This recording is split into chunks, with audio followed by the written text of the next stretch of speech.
À 22h13, mon téléphone a vibré. Transfère l'hypothèque demain. Mon père écrivait comme s'il s'agissait d'une punition, et non d'un paiement. 2 heures plus tôt, ma mère avait souri en distribuant le dessert. Tout le monde a eu une part sauf mon fils. Il ne l'a pas mérité, a-t-elle dit. La salle a ri. Pas lui. Je l'ai aidé à enfiler son manteau et nous sommes sortis dans le froid sans regarder en arrière. Ce texto n'était pas un rappel. C'était un test. Et peut-être pour la première fois de ma vie, j'étais prête à l'échouer exprès. Car il n'avait aucune idée de ce que j'avais déjà fait. La fête de l'Action de grâce a toujours semblé parfaite dans ma famille. Bougies dorées, assiette en cristal, le sourire de ma mère polie pour les invités. De l'extérieur, on aurait cru que les Caldwell étaient l'image même de la tradition. Mais chaque photo sur ces murs était retouchée, coupée autour de la vérité. Je m'appelle Sarah, la silencieuse, l'aînée. Celle qui a appris très tôt que l'amour ici venait avec des reçus. Ma mère Hélène a un don pour le contrôle déguisé en grâce. Elle reçoit, elle sourit, elle décide qui a mérité de l'affection ce jour-là. Mon père, Victor, gère tout comme une entreprise.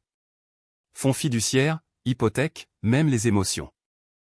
Il pense que la gentillesse devrait rapporter des intérêts. Ma jeune sœur, Chloé, n'a jamais rien eu à mériter. Elle est l'enfant doré, celle qui obtient toujours un rap de remplissage avant même de demander. Et Jason, mon frère aîné, a appris à survivre en restant silencieux. Orbitant entre eux et moi comme un tampon que personne ne remerciait. Après mon divorce, j'ai cessé de venir aussi souvent. Je pensais que la distance pourrait refroidir le schéma, peut-être les faire nous regretter. Ça n'a pas été le cas. Victor a proposé d'aider avec mon hypothèque intégrée au fonds familial. Il a dit que cela simplifierait les choses. Mais je savais ce que cela signifiait. Il voulait ma maison, mon indépendance à son nom. J'ai refusé poliment. Depuis, il traite chaque dollar que je gagne comme un acte de défiance. Cette fête de l'Action de grâce était censée être un terrain neutre. Pas de dispute, pas de conditions. J'ai dit à Noah, mon fils de 10 ans, que nous allions juste manger, sourire et partir tôt. Il était excité d'avoir aidé à faire la sauce au canneberge. Il avait même écrit une petite carte pour grand-mère. Quand nous sommes arrivés, Hélène m'a embrassé la joue comme si elle recevait une étrangère. Elle a placé le bol de Noah derrière son propre plat acheté en magasin. Faisant semblant de ne pas le remarquer. Le dîner a commencé comme d'habitude. Rires et blagues intérieures sur les gens absents de la table. Pics subtils qui se voulaient des compliments. Victor a ouvert une bouteille de vin qu'il disait réservée à ceux qui apprécient la qualité. Puis il en a versé un verre à la fille de 12 ans de Chloé parce qu'apparemment elle en était digne. Noah a demandé pourquoi nous n'avions pas de purée de pommes de terre cette année. Hélène a souri, tranchante et douce. Parce que certaines personnes n'ont pas besoin de plus d'amidon. Les yeux de Jason ont croisé les miens une seule fois. Comme s'il voulait dire quelque chose mais n'osait pas. J'ai posé ma main sur l'épaule de Noah et gardé une voix calme. Ça va, ai-je chuchoté. Mais ça n'allait pas. Ce dîner était déjà le début de la fin. La soirée s'est étirée, lourde de rires forcés et de tintements de fourchettes. La salle à manger de ma mère brillait, argenterie polie. Serviettes fleuries pliées en éventail parfait, chaque détail répété pour l'admiration. La seule chose qui détonnait était le silence entre mon fils et moi. Noah était assis en face des jumelles, Ava et Lily, qui montraient fièrement à grand-mère les fleurs en glaçage sur leurs cupcakes. Hélène riait, ses bracelets tintant comme des applaudissements. Quelle fille polie, a-t-elle dit fort. Je savais que le volume était délibéré. C'était une performance pour la salle, un rappel de qui appartenait et qui n'appartenait pas. Noah a tendu la main vers le pichet d'eau, avec soin et douceur. Pourtant, les yeux d'Hélène ont capté le mouvement. Chérie, a-t-elle dit d'une voix sucrée. Laissons les grandes personnes s'en occuper, d'accord? Son sourire n'atteignait pas ses yeux. Les jumelles ont gloussé. Victor s'est raclé la gorge, s'est versé plus de vin, faisant semblant de ne rien remarquer. Toutes les quelques minutes. Ma mère trouvait une nouvelle façon de me rappeler que j'avais dévié de son scénario. Une serviette de travers, un enfant silencieux, une vie trop indépendante à son goût. C'était toujours pareil. Mais cette fois, quelque chose en moi avait cessé de plier. Quand le dessert est arrivé, le visage de Noah s'est illuminé. Le cheesecake à la citrouille de ma mère était son préféré. Il avait passé la veille à m'aider à en faire une version plus petite à la maison. S'entraînant pour cet instant précis. J'ai regardé le plateau faire le tour de la table. D'abord les filles de Chloé, puis Chloé elle-même, puis le plus jeune de Jason. Tranches épaisses, généreuses, comme l'amour est censé paraître. Enfin, le plateau est revenu vers Hélène. Elle l'a posé, couteau encore en main, et a jeté un regard à Noah. Il ne l'a pas mérité après la façon dont il s'est comporté, a-t-elle dit. Lisse comme de la soie. La salle s'est figée. Noah a cligné des yeux, confus. Je suis désolé, grand-mère. Qu'est-ce que j'ai fait? Elle n'a pas répondu. Elle a simplement tendu la main vers la crème fouettée et ajouté une autre cuillerée dans l'assiette. Dava. Jason s'est agité sur sa chaise. Sa femme fixait sa serviette. Chloé regardait partout sauf vers moi. J'ai senti la chaleur monter dans ma poitrine. Pas exactement de la colère, mais de la clarté. Des années à avaler de petites humiliations, à faire semblant de ne rien remarquer. La ligne entre la retenue et l'abandon s'est rompue. Noah a murmuré, c'est bon. Maman. Sa voix était petite mais ferme. Je lui ai souri. Je sais. Mon chéri. Je me suis levé lentement, la chaise raclant le sol poli. J'ai pris son manteau sur le dossier, je me suis agenouillé et l'ai aidé à l'enfiler. La salle regardait, mais personne n'a parlé.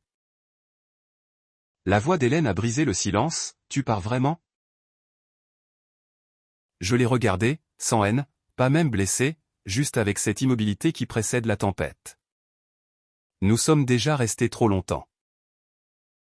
Nous sommes sortis. L'air dehors était froid et pur. Pour la première fois depuis des années, j'avais l'impression de pouvoir respirer. Le trajet du retour s'est fait en silence, sauf le bruit des essuie-glaces sur le pare-brise. Noah était assis à l'arrière, serrant son petit dindon en papier de l'école. Celui qu'il voulait montrer à grand-mère. Les lampadaires défilaient comme des souvenirs fugaces. Quand nous sommes arrivés dans l'allée, il a demandé doucement. J'ai fait quelque chose de mal? Je me suis tourné vers lui. Non. Mon cœur. Tu as tout bien fait. Parfois les gens sont cruels quand ils veulent se sentir puissants. Il a hoché la tête lentement, mais son regard restait lointain. Comme s'il essayait de comprendre un monde qui ne jouait pas franc jeu. À l'intérieur, je lui ai préparé un chocolat chaud avec plein de guimauve.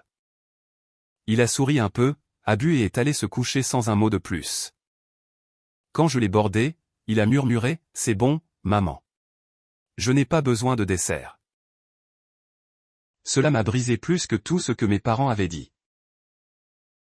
En bas, la maison était silencieuse. Le bourdonnement du frigo, le tic-tac faible de l'horloge. Je me suis assise à la table de la cuisine. Fixant le cheesecake à moitié terminé que nous avions préparé la veille. Celui que personne n'avait goûté. Mon téléphone a vibré sur le comptoir. 22h13. Un texto de papa. Transfère l'hypothèque demain. Juste ça. Pas de « s'il te plaît ». Pas de « j'espère que tu es bien rentré ». Juste un ordre, comme si je travaillais pour lui. J'ai fixé l'écran, mon reflet pâle sur le verre. Ce n'était pas seulement une question d'argent. Ça ne l'avait jamais été. C'était une question de contrôle. Chaque prêt, chaque faveur, chaque rappel que j'étais celle qui devait. Je n'ai pas répondu. Au lieu de cela, j'ai ouvert mon ordinateur portable. La lueur a éclairé la cuisine pendant que je parcourais mes paiements et relevés. Ligne par ligne, j'ai retracé chaque lien qui remontait jusqu'à lui, le fonds fiduciaire. Les investissements communs, les connexions immobilières. Chaque chaîne déguisée en aide. Puis j'ai ouvert un document vierge et j'ai commencé à écrire. Pas une lettre, pas une explication, une liste. Chaque fois qu'ils avaient utilisé la générosité comme levier. Chaque fois que le silence m'avait coûté ma dignité. Chaque fois que je m'étais dit que ça ne valait pas la peine de se battre. Quand j'ai arrêté, il était passé minuit. Les mots ressemblaient à des briques, solides et définitifs. J'ai pris une dernière bouchée de ce cheesecake, juste pour goûter ce qu'on avait refusé à mon fils. Ce n'était pas sucré, c'était du carburant. Puis j'ai envoyé un texto à une personne, Jason. Il faut qu'on parle. Il a répondu presque instantanément, demain matin. Je passerai. J'ai fermé mon ordinateur. La maison était calme, la nuit nette et propre. Pour la première fois depuis des années, je ne me sentais pas petite. Jason est arrivé le lendemain matin avant même que j'aie fini mon café. Il avait l'air mal à l'aise, les mains enfoncées dans les poches de sa veste. Le même air mi-apologétique qu'il portait toujours quand il venait comme messager familial. « Maman a dit que tu avais surréagi ?» a-t-il commencé. J'ai ri, pas fort, juste le genre de rire qui vient quand on a enfin épuisé sa patience. Surréagi ? Elle a humilié ton neveu pour un morceau de cheesecake. Il a soupiré. Oui. Je sais. J'ai vu. J'aurais dû dire quelque chose. Je n'ai pas répondu. Je lui ai simplement tendu mon téléphone, le texto de papa brillant sur l'écran. Transfère l'hypothèque demain. Jason l'a lu 2 fois, la mâchoire crispée. Il l'a vraiment envoyé juste après le dîner, à 22h13, ai-je dit. À la minute près. Il a levé les yeux. Qu'est-ce que tu veux que je fasse ?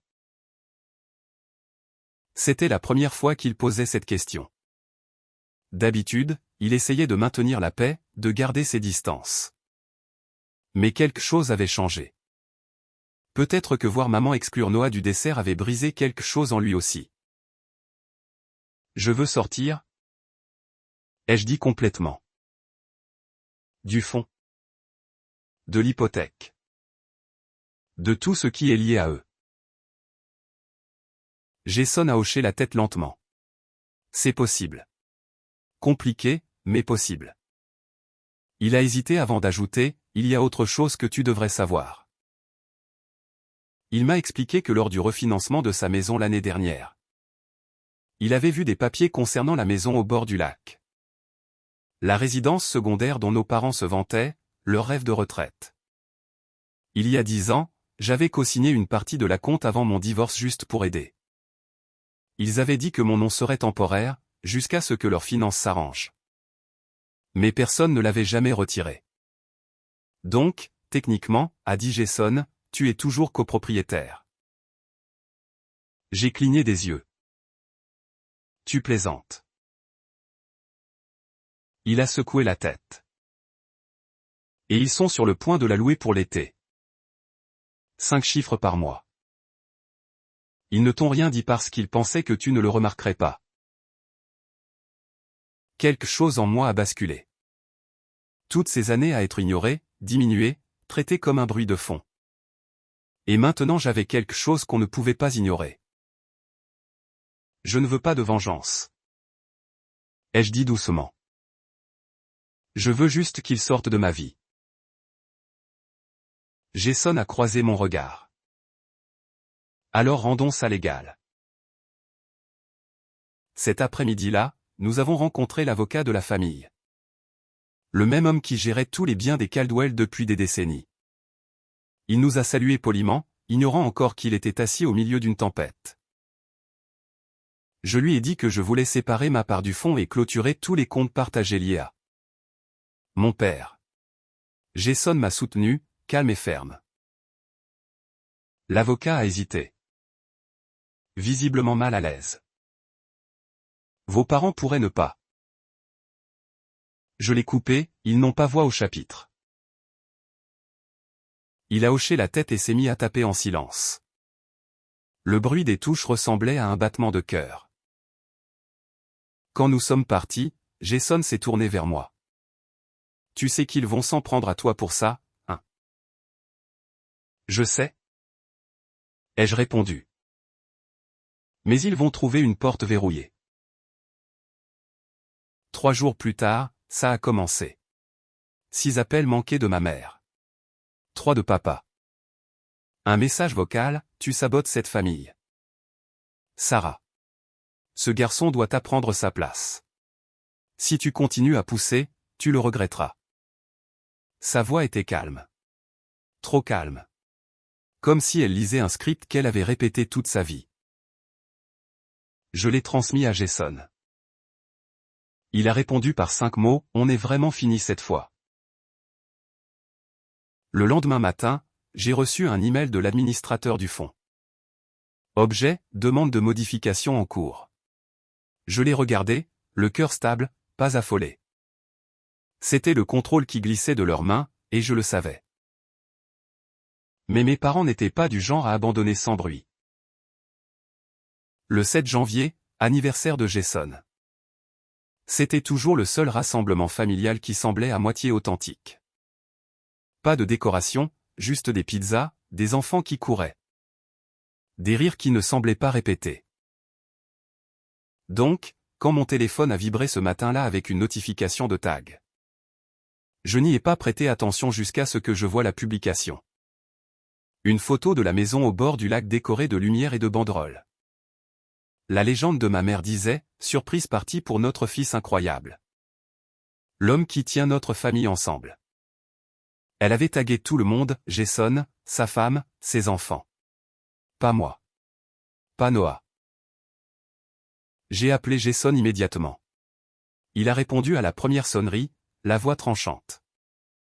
C'est quoi ce bordel? Ils ne t'ont rien dit? Ai-je demandé. Non. A-t-il dit platement. Ils ont juste décidé. Nous nous sommes regardés au téléphone. Silencieux un moment. Puis il a dit, on y va. Quand nous sommes arrivés à la maison au bord du lac, l'allée était pleine. Des voitures bordaient la route. De la musique s'échappait de la terrasse, basse et polie, comme une bande-son à leur déni. À l'intérieur, des parents que je n'avais pas vus depuis des années tenaient des verres de vin. Ma mère se tenait près de la cheminée, rayonnante sous les lumières douces. Quand elle nous a vus, son visage a vacillé. Choc, puis panique, puis un sourire qui ne collait pas. Jason. Sarah. Quelle surprise! A-t-elle dit trop joyeusement. Jason n'a pas perdu de temps. Pourquoi as-tu posté cette fête comme si je l'avais planifiée? Sa main s'est figée en plein geste. C'était censé être une belle surprise. Non, a-t-il dit. Sa voix traversant la pièce comme du verre brisé. Tu m'as utilisé pour redorer ton image. Les gens ont commencé à murmurer. Mon père s'est avancé. Mâchoire serrée. Baisse le ton. Fils. Jason s'est tourné vers la foule. Pour tout le monde ici, ce n'était pas mon idée. Ce n'est qu'une autre performance. Et si vous êtes venus en pensant que c'était une vraie célébration familiale, on vous a trompé. Silence. Quelqu'un a toussé. Un cousin a posé son verre. Le visage de ma mère est devenu rouge. On essayait de faire la paix.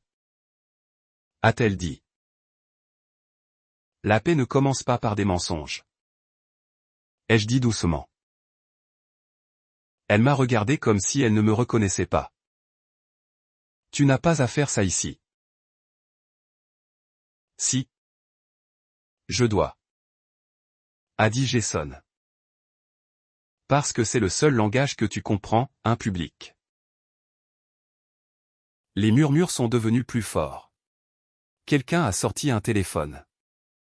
L'expression de mon père s'est transformée en pure fureur. Jason a pris une profonde inspiration. Si vous continuez à faire semblant, vous finirez par célébrer seul. Et comme ça, nous nous sommes retournés et sommes partis. Derrière nous, la musique s'est arrêtée. Le bavardage s'est tu. La voix de ma mère a appelé nos noms, fragile et cassée, mais nous n'avons pas regardé en arrière. Dehors, l'air était froid, piquant dans mes poumons. Jason s'est arrêté près de la voiture et m'a regardé. Ça va? Mieux que depuis des années. Il a souri légèrement. Alors c'est fait. Mais ce n'était pas fini. Pas encore. Pas avant qu'il ressente ce que c'était de perdre complètement le contrôle. Le lendemain matin, on a frappé à ma porte. Une enveloppe livrée. À l'intérieur. Une lettre tapée de l'expert comptable de mon père avertissant des graves conséquences fiscales du fractionnement du fonds. Une note agrafée disait « Ne prenez pas de décisions émotionnelles ». J'ai ri. C'était le même ton qu'il utilisait quand j'avais 16 ans et que j'avais dit vouloir choisir mon propre collège. J'ai pris une photo de la lettre et l'ai envoyée à Jason. 5 minutes plus tard, il a appelé « Regarde tes emails ». Il y avait un document scanné, l'amendement finalisé. Bénéficiaires. Victor et Hélène Caldwell sont par la présente retirés des futures distributions. J'ai fixé le document, le cœur calme. Jason a dit, ils seront à ta porte avant le coucher du soleil. Il avait raison. À 16h17, un coup a retenti dans la maison, pas frénétique, mesuré. Quand j'ai regardé par le Judas, ils se tenaient sur le trottoir, pas même assez près du porche. Comme des étrangers incertains d'appartenir. J'ai ouvert la porte, mais je ne suis pas sorti. Ma mère a souri faiblement. On peut parler une minute? Ce n'est pas comme ça que la famille gère les choses, a dit mon père. La famille n'utilise pas non plus les hypothèques comme des laisses. Ai-je répondu en le regardant dans les yeux. Hélène a avancé d'un pas. On veut juste trouver un moyen de revenir. On s'excusera auprès de Noah. J'ai attendu en silence. Elle n'a rien ajouté. Une excuse n'est pas une transaction. Ai-je dit. Vous ne pouvez pas l'offrir comme une monnaie. La mâchoire de mon père s'est crispée. Tu penses que tu es meilleur que nous maintenant? Non. Ai-je répondu. Je pense que je vous comprends enfin. J'ai reculé. La main sur la porte. Vous êtes une leçon. Pas un héritage. Puis j'ai fermé la porte. Leurs silhouettes sont restées dehors quelques secondes, puis ont disparu dans le crépuscule. Cette nuit-là, la maison était calme à nouveau. Noah dormait, sa respiration régulière. Jason a envoyé un texto, effectif immédiatement. Ils sont définitivement exclus. J'ai posé mon téléphone, m'appuyé contre le mur et laissé le calme s'installer. Je ne me sentais pas triomphante, juste propre, comme si le bruit s'était enfin arrêté. 3 jours ont passé avant que j'entende à nouveau parler de Jason.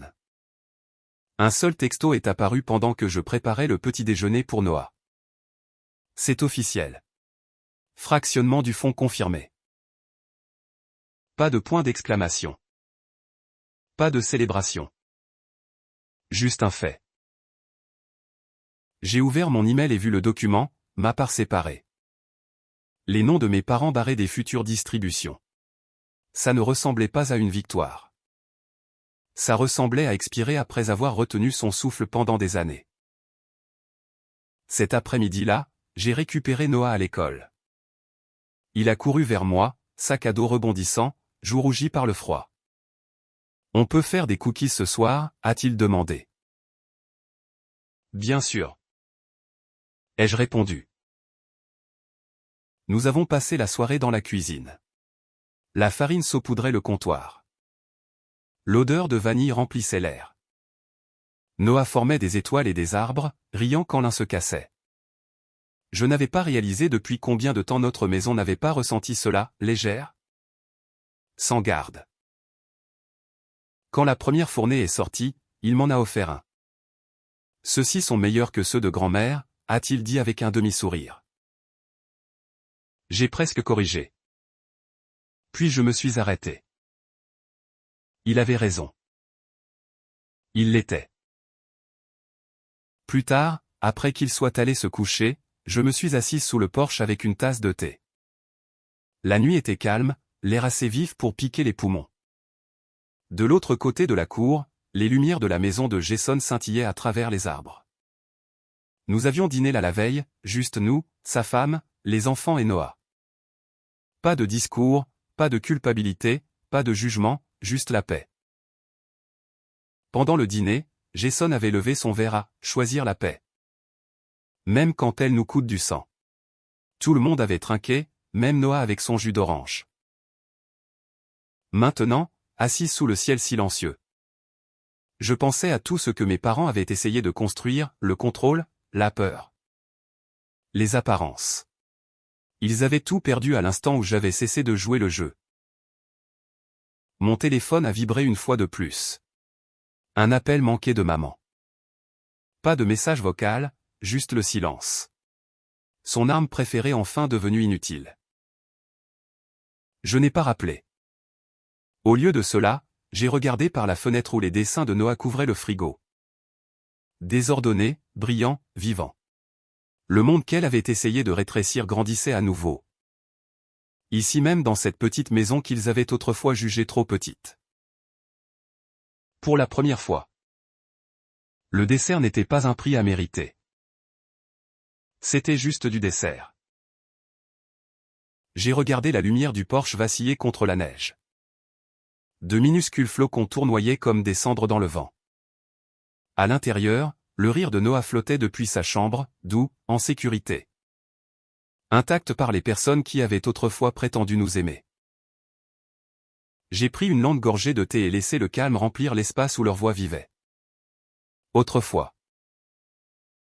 Peut-être que c'est à ça que ressemble vraiment la liberté. Pas des applaudissements, pas de vengeance, juste l'absence de leur contrôle. J'ai pensé à cette nuit à 22h13, au texto qui avait essayé de m'enchaîner à nouveau. Ils voulaient l'obéissance. Ce qu'ils ont obtenu, c'est un silence que personne ne pouvait commander. Les frontières ne brisent pas les familles. Le contrôle, oui. Et si vous avez déjà dû protéger votre enfant de votre propre sang? Vous savez exactement ce que je veux dire. Restez un moment. Vous voudrez entendre ce qui s'est passé.